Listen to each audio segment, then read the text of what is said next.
السعال والحمى من الأعراض الشائعة للمصابين بفيروس كورونا، لكن هناك علامة جديدة تضاف لهما. فوفقاً لدراسة نشرت في المجلة الأمريكية لأمراض الجهاز الهضمي، تأتي الأمراض المتعلقة بآلام البطن والأعراض المصاحبة لها ضمن العلامات الأولى التي تدل على الإصابة بالفيروس.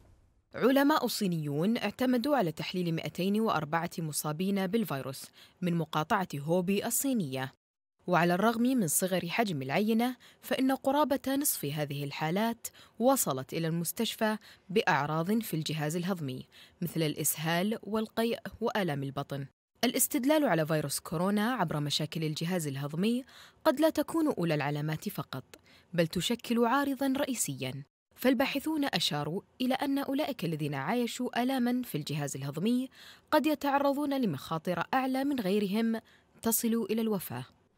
ولكن مع تفشي الفيروس في أغلب دول العالم، باتت إضافة الأعراض الأكثر انتشاراً بين الأمراض أمراً ضرورياً للكشف المبكر عن الإصابات وإخضاعها للحجر الصحي والعلاج، ما يجنب المريض انتظار ظهور أعراض الجهاز التنفسي التي تؤدي في بعض الحالات إلى تلفه وتعطل أعضاء أخرى تباعاً.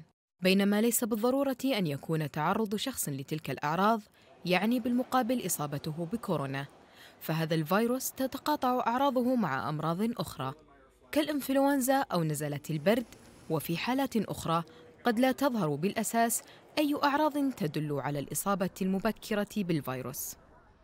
روان حمزة، الحدث.